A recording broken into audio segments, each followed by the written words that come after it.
To fight anti-Semitism, one must be part of a struggle against bigotry in general.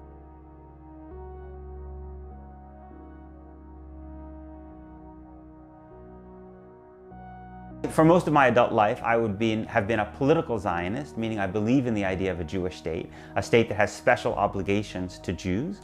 But I was a liberal political Zionist in the sense that I did not want that state to hold millions of Palestinians who lacked basic rights. So, like many other people, I thought that the answer could be a Jewish state alongside a Palestinian state.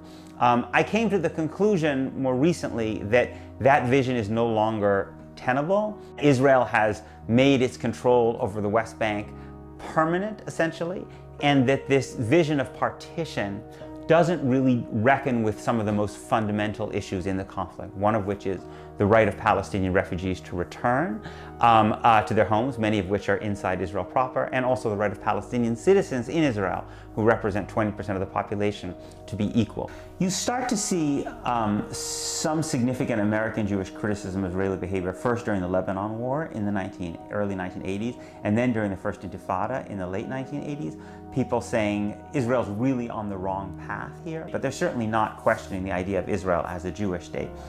I think what you start to see later is a younger generation of American Jews for whom the notion of Israel as always in existential danger doesn't comport as much with their own experience. Their experiences of seeing Israel as a kind of regional superpower and seeing Israel controlling millions of Palestinians who lack basic rights.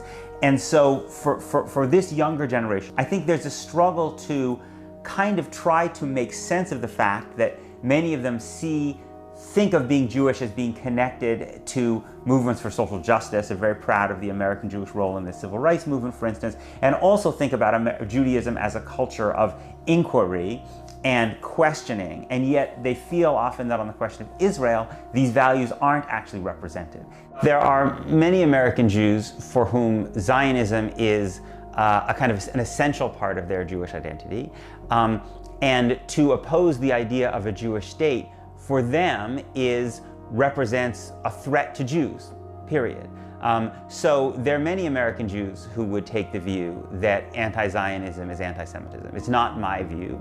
I think it doesn't actually logically make sense as an argument, and I think it has very negative consequences for the ability of Palestinians to express themselves. If one thinks about the $3.8 billion that the United States gives to Israel, what it really is basically we give Israel a credit card to buy US weaponry. And so it's really a subsidy in many ways to the US weapons industry. And that's part of a much larger story, which is that the US very aggressively goes out and sells weapon systems all around the world. That is a significant, plays a role in American foreign policy. Palestinians in the United States have been significantly excluded from the American debate over Israel-Palestine for a long time. I think that's beginning to change a little bit.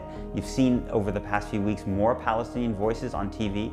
American Jews have been allowed to have a more prominent voice, and so I am the beneficiary of that, and that creates certain challenges when one enjoys that kind of privilege in the discussion. In mainstream political discourse as represented in Washington, the idea of one equal state which allows Palestinian refugees to return is still very much marginal. Many people are quite comfortable with the one state that we have now, in which millions of Palestinians lack basic rights. But the idea of trying to make it a state with equality for all is a position supported by, I think, only one member of Congress, Rashida Tlaib. But I do suspect that in the years to come, more progressives, including more progressives in Congress, will become open to this idea, if only because they come to see that the notion of partition is no longer viable. Jews, understandably, are frightened of an organization like Hamas. But the argument that I would make is that if you want a society that is peaceful for all people, what you need to do is give people the right to express themselves non-violently. That if you deny people their political rights and they have no voice non-violently, and you use the violence of state oppression upon them, you are actually creating a recipe for more violence. And that ultimately freedom and equality for all people doesn't solve all problems by any means, but it is more likely to create a society that's stable and peaceful for all people.